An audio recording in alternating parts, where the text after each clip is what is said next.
Bonjour, la ludothèque itinérante Imagine présente Jouer et se comprendre, un livre pour répondre aux besoins du bien vivre ensemble, en particulier dans un contexte interculturel. Un livre qui présente en détail 9 parcours pour des enfants de 5 à 11 ans. Comment se déroule chaque parcours? Chaque parcours est prévu pour 4 rencontres de 2 heures chacune. Et chaque rencontre suivra un rythme identique. Cela renforce le sentiment de sécurité et donc crée la confiance nécessaire pour que chacun s'exprime facilement.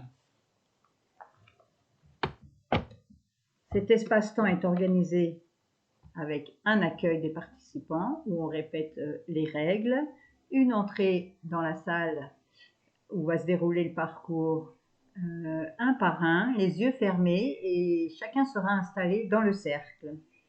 Une fois tous assis, on va se présenter, chacun va dire son nom et à chaque rencontre le dira d'une manière différente. Par exemple, son nom, où il est né, où sont nés ses parents, ou bien son nom et est-ce qu'il a mangé ce matin, en particulier pour le parcours sur l'alimentation. Ou encore son nom et s'il a un grand-père ou un jardin, pour des parcours spécifiques. Ensuite, nous lirons une histoire. Donc c'est un temps d'écoute avec des images de l'histoire projetées à l'écran.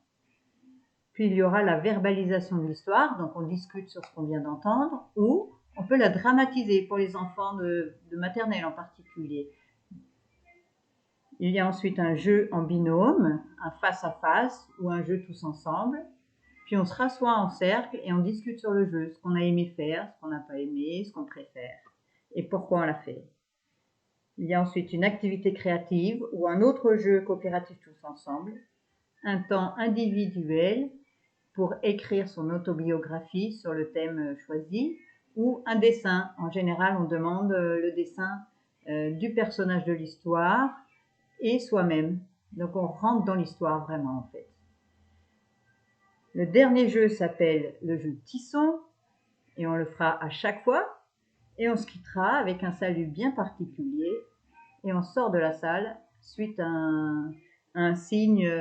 Chaque rencontre suivra cette même construction. Pourquoi? Parce que par exemple, faire entrer chacun un par un dans le cercle permet d'être reconnu comme personne unique. Ensuite, assis en rond, chacun dit son nom. C'est une manière de dire « je suis là, je suis présent, je fais partie de cette rencontre ».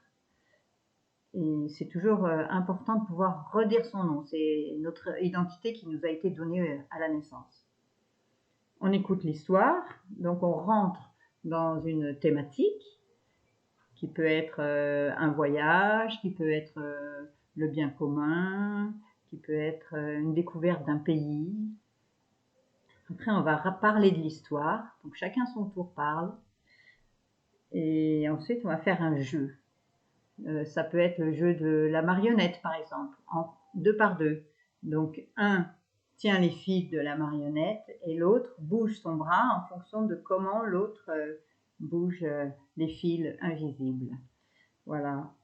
Il y a une réaction sur le jeu. Est-ce que je préfère être marionnette, répondre au fil invisible qui est au-dessus, ou est-ce que je préfère tirer les fils de la marionnette? Puis il va y avoir un temps d'écriture, donc chacun tout seul, ça permet de se reconcentrer sur soi-même et faire mémoire de ce qu'on vient de vivre. Donc il va écrire quelque chose par rapport à l'histoire qu'on a vécue ou dessiner soi-même avec le personnage principal de l'histoire. Il y a le jeu Tisson. Tisser, ça veut dire créer des liens, donc il y a plusieurs jeux pour ça.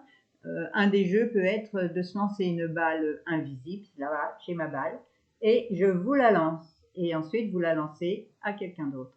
Et cela crée des relations en fait entre les personnes, car il faut être très attentif si la balle va arriver ou pas. On se salue en se regardant tous en cercle debout, on se regarde dans les yeux, on ne se parle pas. Et ensuite, on sort avec une tape sur la main. Sur l'épaule signifie que tu peux sortir de la salle et que le parcours est fini. Voilà, chaque rencontre a ce même rythme. La dernière rencontre aura en plus un temps d'évaluation sous forme d'un jeu et un temps de reconstitution des images qu'on aura créées à chaque rencontre pour faire comme un petit livret. Un livret souvenir qui fait mémoire de ce qu'on a vécu. Voilà, Jouer et se comprendre, en vente dans toutes les librairies en France. Écrit par Anne Cholin et publié par Chronique Sociale. Au revoir.